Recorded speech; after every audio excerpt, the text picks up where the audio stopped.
This episode is brought to you by our incredible community of listener supporters on Patreon. Our Patreon offers listeners exclusive archival content, extended episodes, and access to community conversations diving deeper with past guests. Your monthly pledge ensures that For the Wild has the funding to keep producing informative, thoughtful, and rooted conversations and programming. All funding supports our small team of creatives, podcast production, and special For the Wild projects like our zines and slow study courses.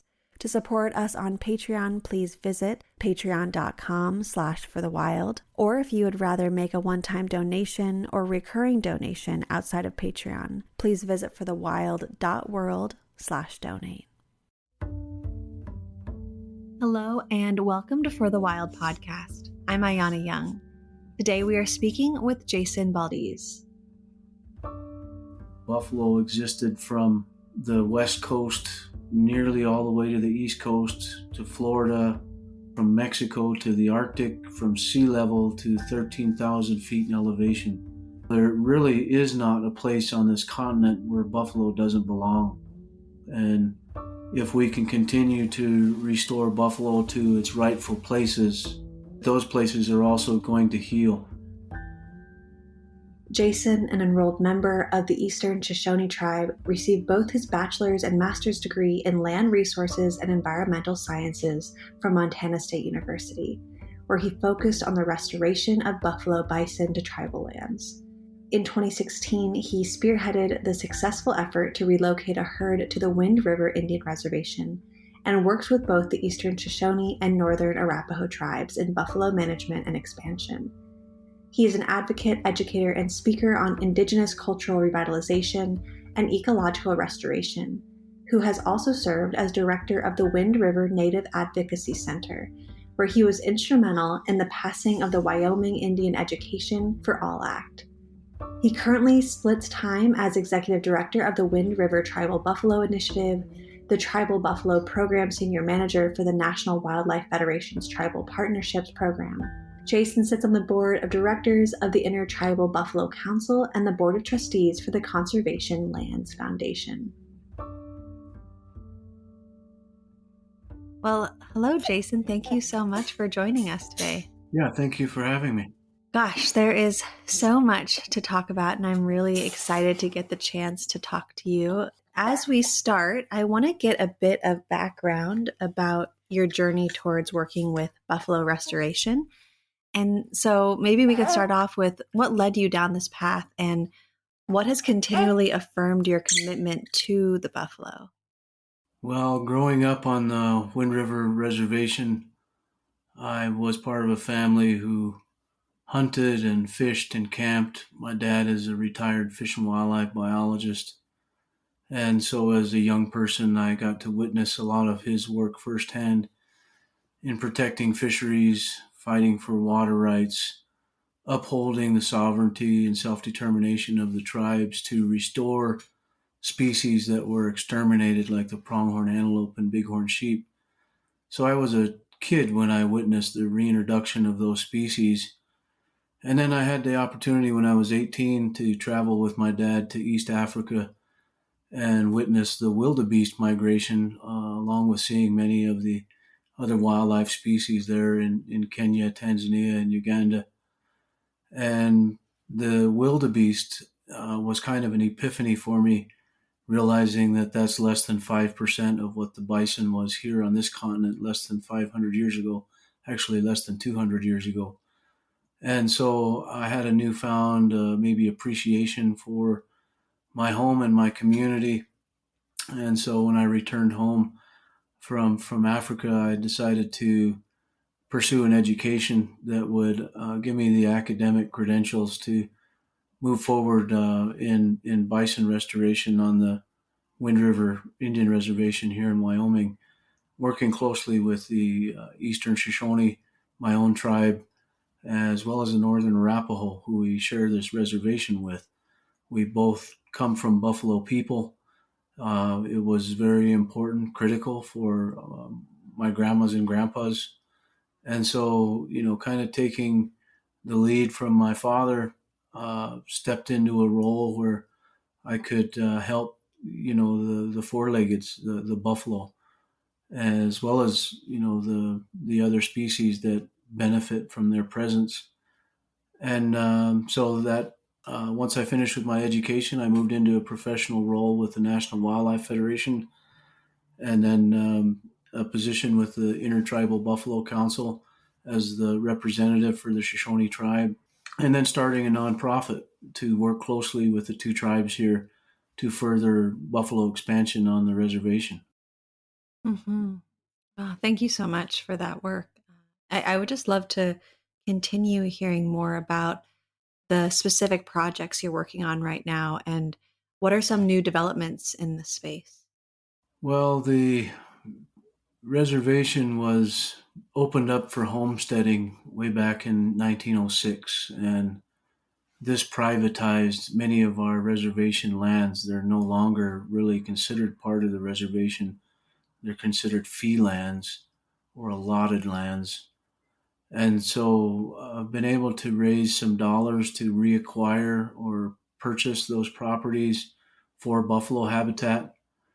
And so that's kind of what I've been saying is rematriation, that we're getting these lands restored to the tribes. We're no longer trespassers on these lands, and they will for now in perpetuity belong to buffalo, and ensuring that buffalo have a place here. So buffalo restoration is land rematriation, which is a form of reconciliation that people can literally buy into. Help us buy these fee lands back for buffalo habitat that can be returned to the reservation or trust status. And that creates a new future for our people, a reconnection to buffalo, but also a return of some of these lands that were illegitimately taken from our grandmas and grandpas way back in 1906 or even before, with the Homestead Act or the General Allotment Act that opened up reservations for homesteading. Um, the tribes also recently dedicated a range unit. The Bureau of Indian Affairs is the land managing agency. It's a federal agency that oversees things on reservations, and BIA manages our lands, and they've divided it into 92 range units that have had a priority in cattle production despite our successes in conservation, like the very first wilderness area, protection of game or species with the game code, reintroduction of pronghorn antelope and bighorn sheep, and even in the 90s, protection of wolves and bears, predators on the reservation. So there's a history of conservation success stories, and despite all that, the Bureau of Indian Affairs continues to promote cattle production on these range units. And so we've been able to change the priority on a couple of those range units to prioritize buffalo. Those are now buffalo habitat. And so we're raising the dollars through the nonprofit, the Wind River Tribal Buffalo Initiative, to pay for the infrastructure needs of expansion to a larger land base.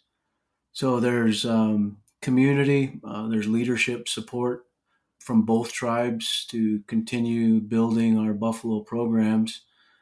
That's very important for the ecological role of this keystone species being restored to the landscape. That increases plant and animal biodiversity. It's important in carbon storage and climate resiliency. For the people here, though, it's very important culturally and spiritually. This was the first year in 139 years that the Shoshone tribe's been able to take our own animals from our own lands for our annual Sundance ceremonies. That's very, very important. Last year was the first time for the Arapaho. And so, integrating that buffalo back into the ceremonies of our peoples here is very important in our healing. What's also important in our healing is being able to eat buffalo again. The nutritional benefits of this animal, highest in protein, minerals, and vitamins, and lowest in fat and cholesterol than nearly every other meat. So nutritionally, it's very important to integrate buffalo back into our diet into our elder programs, into our school lunch programs. We know that if we feed our children buffalo, because it's in our DNA, that this heals us from the inside out. And we have some studies to show that native children eating buffalo will improve test scores and cognitive ability. And so it really is about healing the land as well as healing ourselves from, this effort to exterminate buffalo. We can restore that cultural, spiritual, educational, and academic and nutritional reconnection that's so important in our communities today. Yeah, thank you so much for taking us through some of those points. And I would like to talk a bit more about the complexities of conservation and land rematriation and fee title. And maybe even in your response, you could speak to how people can support that effort. Sure, we have to think pretty deliberately about what was imposed on Native people. For the tribes, not only the two here on the Wind River Reservation, but others regionally and across the country, there's a foundational understanding in interconnectedness and interrelatedness. The importance of wolves and bears, for instance, is a demonstration of the tribes working to protect that animal, is because we understand they have an important role to play. That's a holistic or an ecological worldview. And what was imposed upon us was really this model of exploitation or progress that's based in the idea of manifest destiny. That these things that are here are for the benefit of man. And for much of the country, which has been plowed up or paved over, fenced in, fenced out, it's disrupted the interconnectedness and the interrelatedness of many species, the corridors, the populations of wildlife, the wildland urban interface, even the how fire is used, all have come from this colonial worldview. And so this colonial worldview is where we base agriculture, how we have created policies like the prior appropriation doctrine about how water is used, the use it or lose it philosophy. That's not a very holistic model.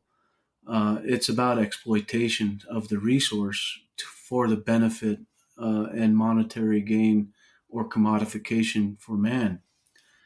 If we think about how we bridge Western science and indigenous science, it brings in these ideas of interconnectedness and interrelatedness.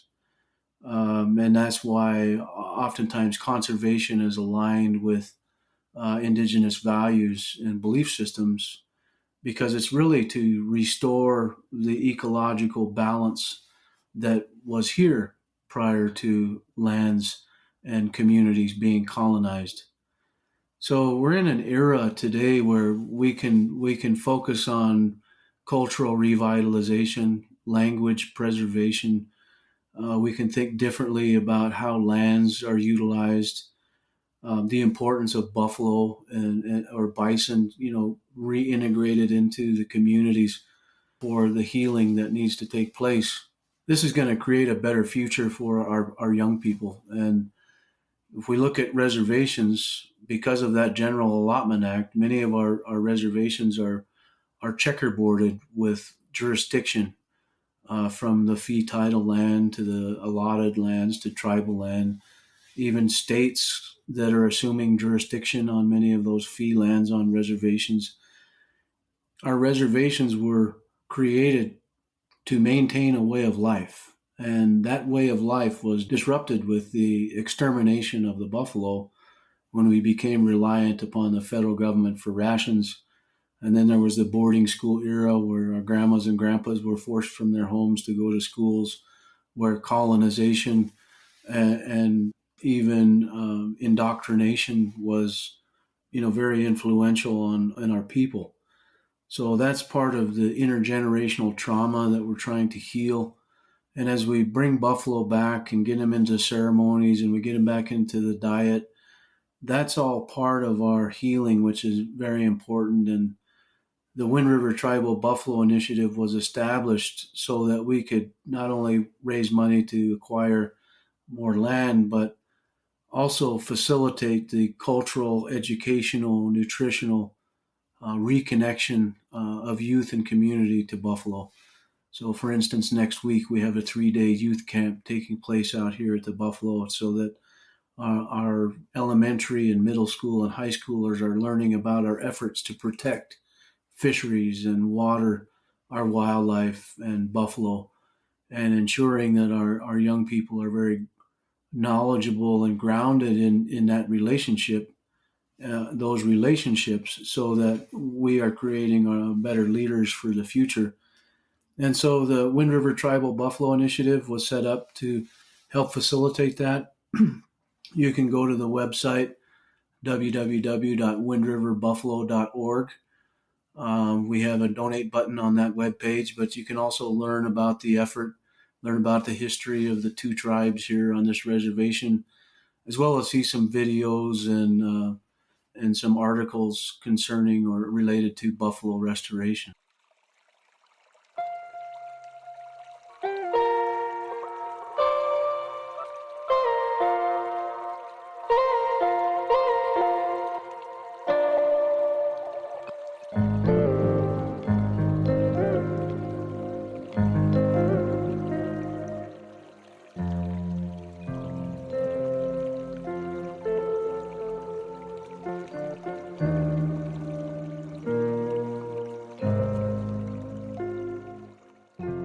I want to talk a little bit more about the differences between buffalo and cattle, because I think a lot of people associate buffalo with cattle, thinking that they take up the same role in an ecosystem. But as you know, they're actually quite different.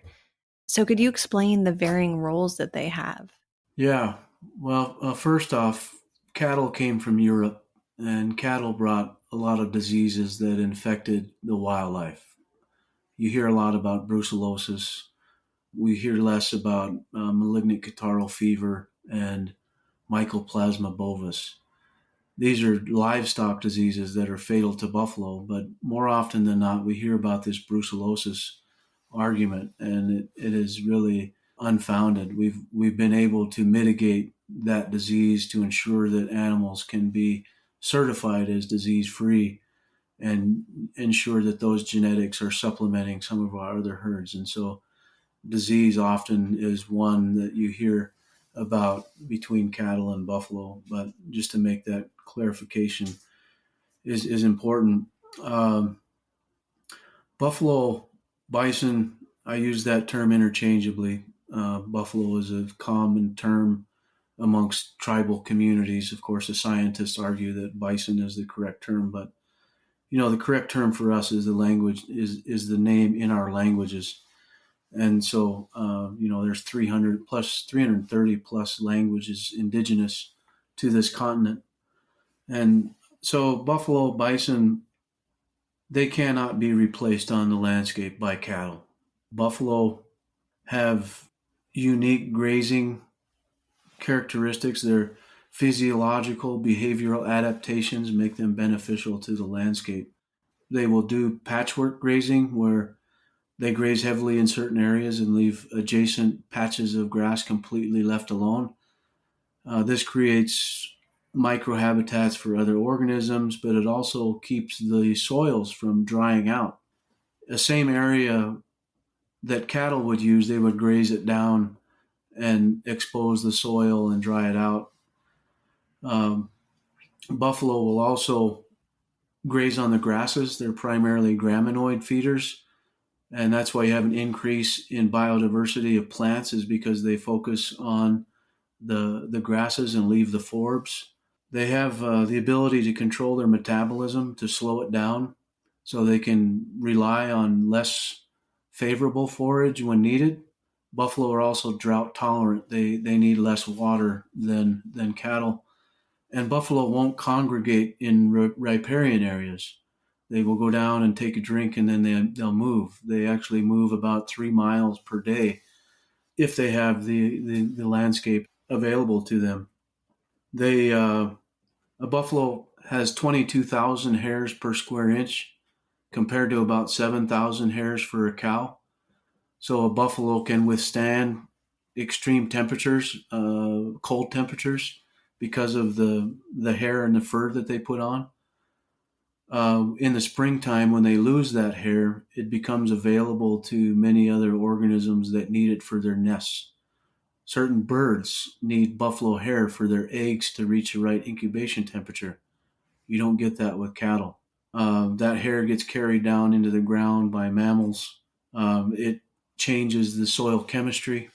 Buffalo also have this unique behavior where they wallow, creating these depressions on the landscape that's important for seed dispersal, but also water accumulation and groundwater recharge. These wallows become microhabitats to uh, reptiles, amphibians, insects, and so as it rains and snows, these wallows fill with water, and so that's important for the animals, but it's also important for the soils. They just have a whole host of things that make them beneficial on the land. Cattle cannot replace the hair, cannot replace their grazing style on the landscape. And so, that argument really doesn't hold up anymore because we know and can see and witness the influence that bison or buffalo have on the landscape that you just don't see it with cattle. Actually, with cattle, you have a decrease in plant and animal biodiversity because they don't provide those things that I've just mentioned. Hmm. Yeah. I really enjoy hearing the specific examples of how, they work as ecosystem engineers. It's really incredible. And there's a quote from migrating bison engineer, the Green Wave from the National Academy of Science, where scientists explain that, quote, prior to European settlement, 28 to 30 million plains bison roam North America, migrating in vast groups across immense latitudinal and elevational gradients. Overhunting virtually eliminated North American bison, such that by 1900, only a few hundred remained, 26. Today, bison occupy less than 1% of their historic range. A remnant population of up to 5,500 animals in Yellowstone National Park, which still migrate up to 100 kilometers, is the last truly migratory herd, end quote. Yeah, so I'm wondering, how does the current American landscape reflect the deep influence of buffalo in the past? And what are we losing in their absence?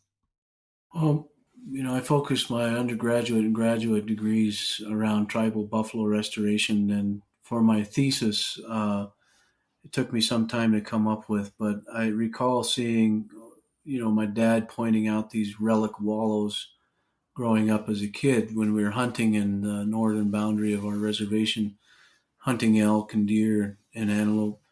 But he would point out these depressions that were on the land that they were made by buffalo, even though buffalo haven't been there for over 140 years. There is still these depressions that these buffalo created. And so, digging in the literature, I found some articles about cultural plants, foods, tools, and medicines that were associated with relic wallows in the tallgrass prairie further east. And there was very little in the literature about high elevation desert plants, cultural plants that were associated with wallows. And so that kind of became my research project, was going out in the northern boundary of the reservation and measuring cultural plant biodiversity within these relic wallows, and comparing that to the plant biodiversity outside of the relic wallows, suggesting that maybe these relic wallows still serve a purpose in the abundance of these plants. And so I measured plant biodiversity on 75 wallows that randomly sampled from over 100 to measure that. And so the data suggested that there is several plants that still benefit from the presence of these wallows as opposed to them not being there, suggesting that these relic wallows do serve a purpose in cultural plant biodiversity in a high elevation desert ecosystem like we have here. When there were 28 to 30 million, that's actually a conservative estimate. We think that there could have likely been 60 million buffalo across the continent. That if there were, millions of buffalo, that there would have been equally millions of these wallows. And that would have been very important for the water accumulation, for the microhabitats, the what the buffalo did for biodiversity. Now being 1% or less than 1% on their former range, we obviously lack those wallows. And you get up in the air on an airplane and you fly east and you look down on the ground, it's carved up into squares and circles that is evidence of that idea of progress or manifest destiny, that all of the land is here for man's benefit. There is few places where there is still intact migratory pathways for ungulates to utilize, water bodies, the migrating birds can use. We see a decrease in biodiversity of birds and amphibians across the world. Globalization has really influenced the animal kingdom. And when you have millions of buffalo, you would have also had a 10% die-off rate that would have really been important for the soil. As these buffalo died, were predated upon, or other species utilized as carrion, these buffalo bodies would have disintegrated and provided extensive nutrients to the soil. Most of these lands now are turned into monocultures. They're also inoculated or fertilized with synthetic fertilizers and pesticides and insecticides. And so there's just a lot of people don't think about the Dust Bowl as also being a result of the extermination of the buffalo, because if the buffalo was gone, then it made way for these people coming in to utilize those lands for agriculture. These were grasslands that were millions of years old and had been formed over that period of time from the presence of buffalo, and that was all, drastically disrupted with westward expansion and colonization. So, the landscape is obviously much different today than it was prior to European arrival. And so we're not going to see 30 to 60 million buffalo in our lifetime. But there is plenty of opportunity to restore buffalo to specific landscapes where they can exist and effectively create the ecological change that we need to see. But we have to reprioritize or question what our motive is as a society. Most of it, again, is based on exploitation or commodification or what you can gain monetarily. For us as tribes, it's much more about the interconnectedness and the interrelatedness, the holistic, reciprocal relationship that we have with our food and our water and our land. And so, the hope is that what we do here on this Wind River Reservation for buffalo restoration, that there's can be some lessons learned there that we can apply to other areas, other public lands that belong to all Americans, where we can think differently about what we want to see for our future, what we want to put back that was taken from us, and do some restorative justice for the buffalo, but also the people that depended upon them, and also now that it's widely recognized, with media like the Ken Burns American Buffalo film, with some of the issues around Yellowstone, that the American people are gaining access to a little bit more knowledge and taking that energy and supporting efforts like what we're doing here at Wind River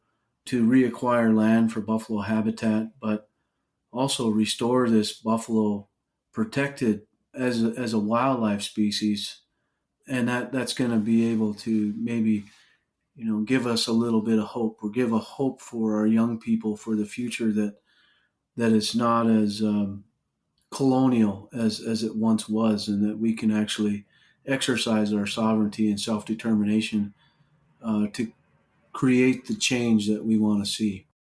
Yeah, I'm really grateful for all your work and excited to see the shift and really kind of sitting with the complicated place that Buffalo has lived within the quote American imaginations, because they have represented both this odd colonial idea of freedom, thinking of the wide open plains and the land where the buffalo roam, but also something to be controlled. So I'm just holding that complexity of the belief system around buffalo and who gets control of them and why, but also maintaining this idea of manifest destiny and the open lands of the American West. And I can only imagine that these ideologies continue to try and control and manipulate the way that bison get reintroduced, and yeah, who gets to control the fate and the future of them. Yeah, the Western paradigm is like you say, much about control, and you can look at cattle as an example of that. I believe that any intelligence that cattle once had was bred out of them so that they could be easier to handle by human beings. They became reliant upon human beings for feeding themselves, for even calving. A buffalo doesn't need our help. The buffalo does just fine on its own if it has food and water and each other as a herd animal. And so, I think actually buffalo are easier than cattle because they don't need as much care. Not that we're trying to, ranch buffalo, but we had to start small in order to grow for them to exist. And so there is a relationship there. I go out and I see the buffalo every day. They're used to seeing me on the side by side, but they are not in any way domesticated. These animals can exist without me being there or checking up on them or doing anything because they are very intelligent. They're just conscious of their surroundings. They know what's going on. There's a millennia old relationship there that native people had. It's in our DNA. That the buffalo have. It's in their DNA. And that's that reciprocal relationship. We aren't trying to domesticate buffalo, but they are well used to seeing me and others. They're visiting them. They know what's going on, but it's not like they're a pet, or it's not like they're domesticated. This is a seed population of various genetics. Our herd comes from 6 different sources of conservation genetics. And once they have a large enough land base to roam around on, they will distance themselves from human beings like any other animal would. And so I think people get confused a bit because buffalo exists in the world as livestock, but it also exists in the world as wildlife. And it's really up to us as human beings to kind of dictate what kind of scenario we want to see with buffalo. And that makes them unique in that, we don't do that with elk or deer or moose or bighorn sheep or pronghorn antelope. Those are wildlife.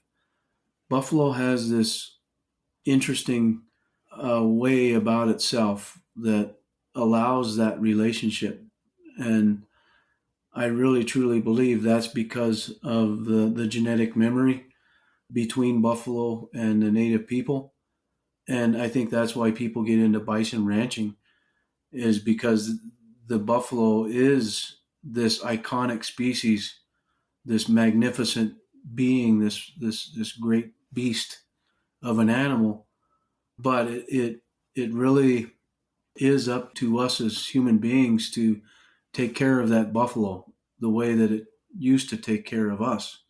And that's why I'm very focused on ensuring that they can be protected as wildlife and exist as such on this reservation. Because growing up with that, my biologist father, he helped to instill the way buffalo should be treated, and that is like those other species. And so it's very important that we continue to move in that direction, in that paradigm shift. Yeah. And going back to some of what you were speaking to around the restoration and even comparing the domestication of cattle and buffalo, I'm wondering when we allow buffalo to roam freely rather than keeping them contained, how does their migration impact the environment? Well, like you mentioned, that green wave, buffalo would follow that and enhance it as the seasonal vegetation cover changes throughout the growing season. I know buffalo will move about 3 miles a day. They, do their wallowing. They don't have to go to water sources as often as cattle do. They will have, birds following them. The U.S. Fish and Wildlife Service has listed the ferruginous hawk, the mountain plover, and the burrowing owl as species of concern. And we notice that those species come back along with many others when buffalo are restored.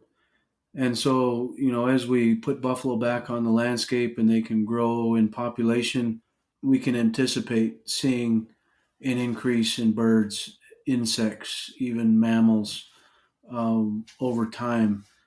And the plant community change over time because of their selective grazing. They're pollinating when they walk with their beards. They spread seed when they wallow. And so you would see the formation of these wallows, even, and trail systems. Buffalo doesn't know where to go until it learns that. Buffalo doesn't just instinctively have, an urge to get out and go to Yellowstone, which I've actually heard before. They have to learn what's available to them, and then they utilize that. And that's why when we started on 300 acres, those animals learned that 300 acres. We've now grown to 2,000 acres. The buffalo have learned where they can go and get water and eat specific plants in that 2,000 acres. It's no different when we expand their habitat. They're going to go and they're going to find out what the perimeter is, and they're going to learn what's available to them. They have a homing instinct, and so there's been over 40 calves born on this ground where we started. And so this is going to always be a place that those buffalo will return to. And that's something that I've come to learn and understand as I've spent more time with buffalo, is that they have those behavioral characteristics that are innate, and once they learn what they know and what they can have access to, that's what they use. And so just learning from them and watching has been really beneficial, and it's been part of my healing as well, to be able to spend time with buffalo and get them into the ceremonies and being able to eat buffalo more regularly. It's certainly part of my healing, my family, and community members that now have access to buffalo in the diet, and that's only going to increase as we build our population and ensure these animals can exist here, protected as wildlife. Hmm. Yeah. Thank you for sharing about that. And I was reading from the Wind River Tribal Buffalo Initiative, and it says, quote, "Buffalo back on the Wind River Reservation signifies change. a return to the beliefs and values held by our grandmas and grandpas. We are helping them so they can once again help us. They are here once again for our nutrition, ceremony, and tradition. The buffalo have been absent from our lives for over 130 years, but the teachings are not forgotten. End quote. I would just love to hear more about how does connection to these modern buffalo also bring about connection to past generations? It certainly does. Our ceremonies were outlawed up until 1978 with the American Indian Religious Freedom Act. Fortunately for our tribes here, we were able to keep secret the songs, the ceremonies, the rituals, the protocols, the practices, despite it being illegal for many decades. And so, not all tribes can lay claim to that. Many tribes lost their languages, many tribes lost their ceremonies, many tribes lost semblance of who they were. Fortunately, for many of the tribes out west, because of the period of time, we were able to hold on to these things. And so as we restore that buffalo to ceremonies, as we provided again a relationship again, there is the feeling that our ancestors' prayers are being answered. That there were our grandmas and grandpas who were praying for what we're seeing happen now. And so we feel their presence. We don't believe that they're gone. We believe that our ancestors are still here with us. And so that part of the healing, the songs that can be sung again in ceremony, that is the result, I think, of many people's prayers before us coming to fruition in front of our eyes, today. So I certainly do believe that our grandmas and grandpas are still with us, and it's the spirit of the buffalo. It's the spirit of our people before us that are helping to ensure that this relationship, this identity of our people can remain.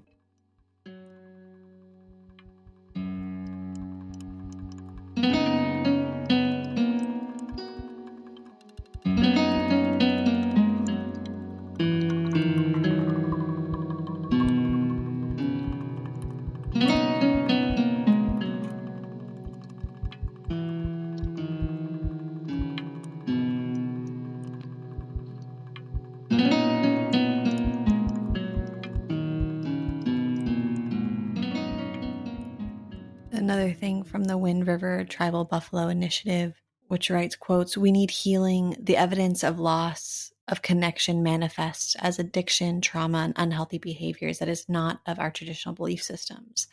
There is potential for healing and recovery from addiction or trauma and finding inspiration from buffalo and a reconnection to Mother Earth and our relatives found in nature." And I've read you say, quote, "We offer visits to the buffalo herds for individual and groups in recovery."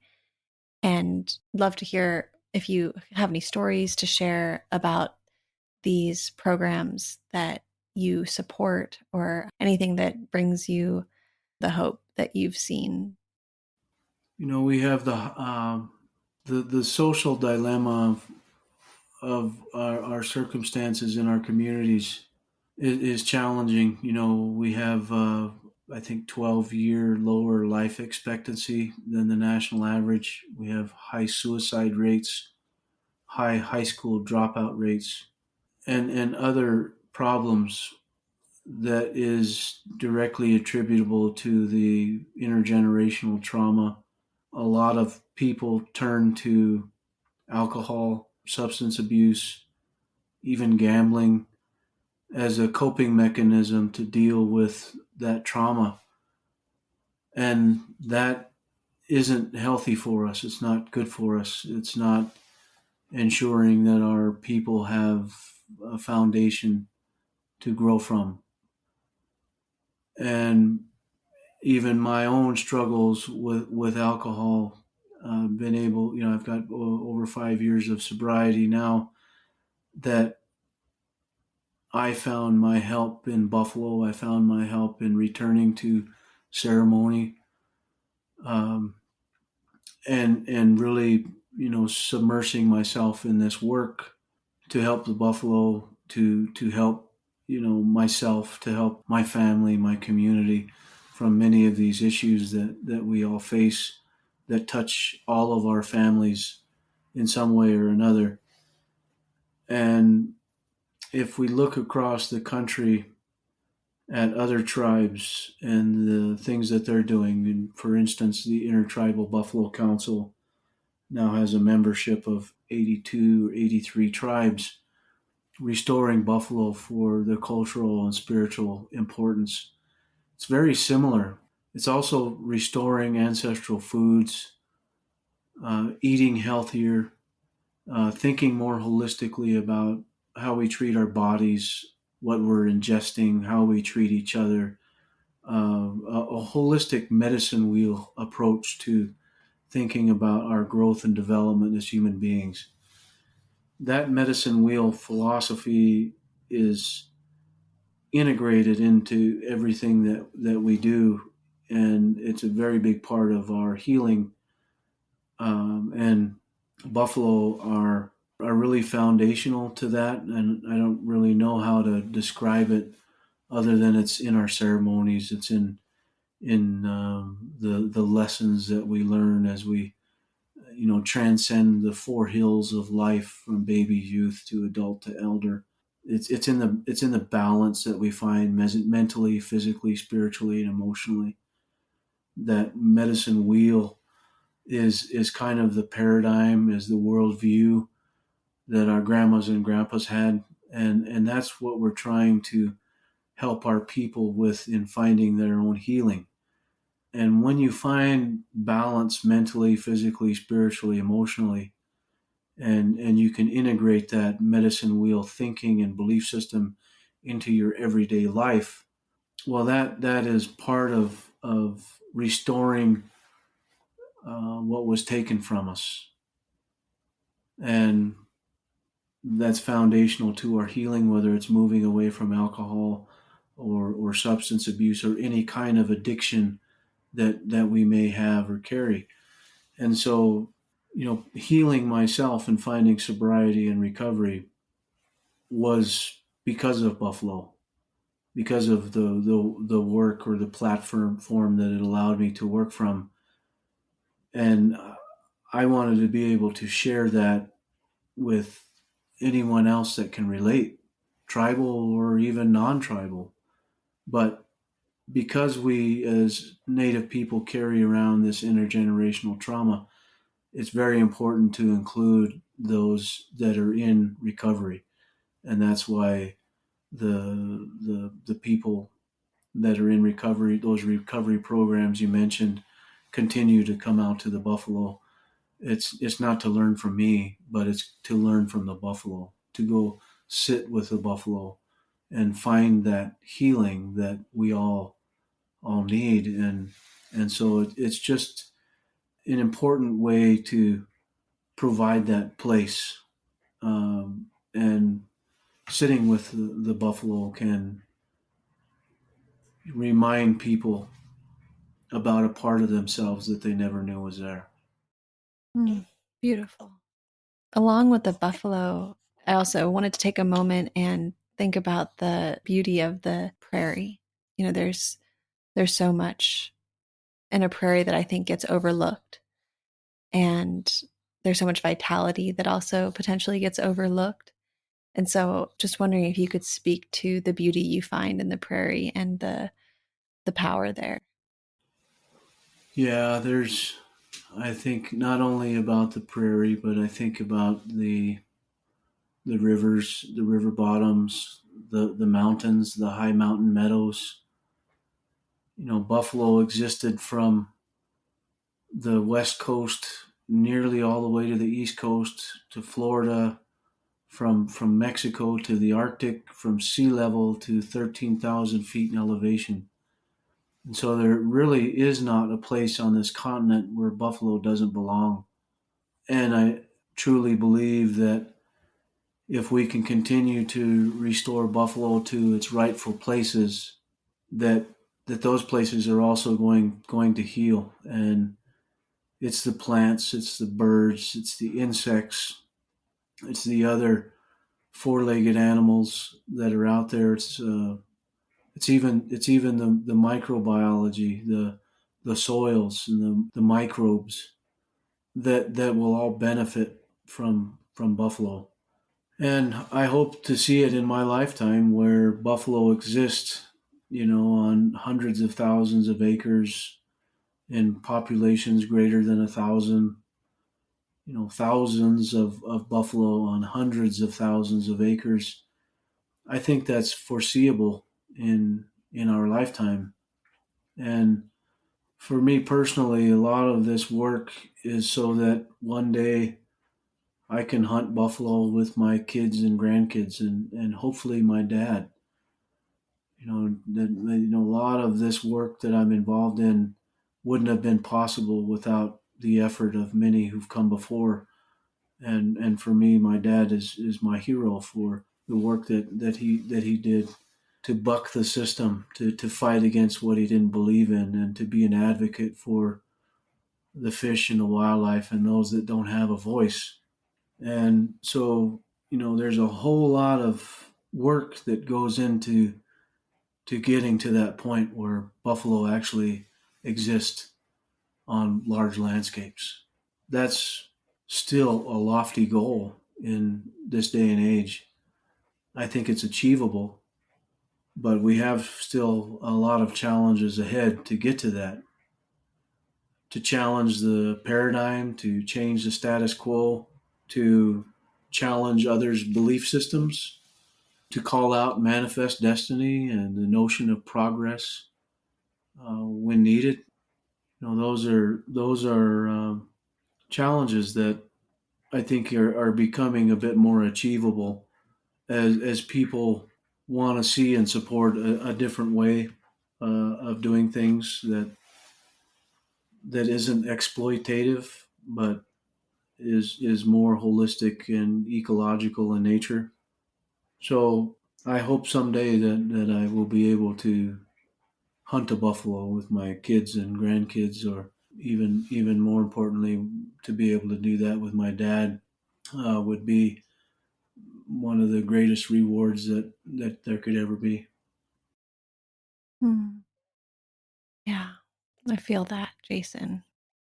For those of us who want to get more involved and support this effort, what are ways that the everyday individual can support? And maybe for those listening who have a bit more ability to give or support, what are ways that that can happen? Yeah, a lot of our expenses are for land acquisition, and even though our lands were bought and sold for pennies per acre back in 1906, they're now worth about $6,000 per acre. If we had $20 million right now, for instance, we could lock up 10,000 acres of fee land on the reservation that could be put into the land into trust process. It would be turned into buffalo habitat, and so that's an extensive request. However, we also need funding for providing more jobs, to ensure that we can engage young people and community members to pay for infrastructure as we expand habitat. And so the Wind River Tribal Buffalo Initiative was really set up as a nonprofit to bring in resources from outside of the reservation so that we don't have to rely upon either tribe, who have limited resources and definitely don't have money for land acquisition. And so ensuring that the tribes can continue to build our buffalo program, the Tribal Buffalo Initiative was set up so that we could facilitate that land acquisition to support the tribes in getting more habitat and integrate it into the diet and into the lives of our community members again. For people that want to support this work, please go to the website, windriverbuffalo.org, navigate through there to the donate page, and provide as much as you can, $5, $10 or more. It's all going to support the efforts of the Tribal Buffalo Initiative.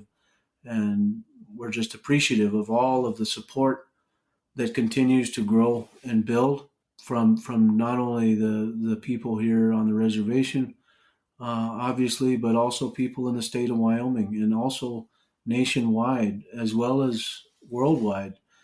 There's interest from other countries, and we've had visitors from India, from Switzerland, from other countries in Africa. There's people are conscious of history, and people realize some of the atrocities that happen, and supporting the Tribal Buffalo Initiative and getting not only buffalo restored but getting land back is a real form of reconciliation that people can literally buy into.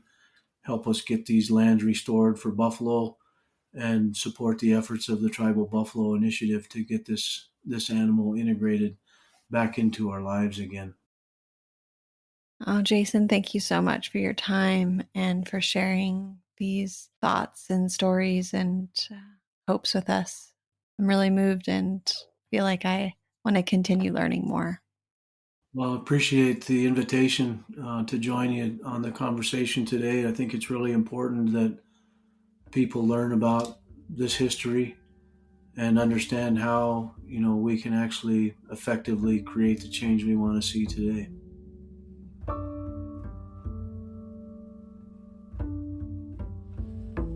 Thanks for listening to For the Wild.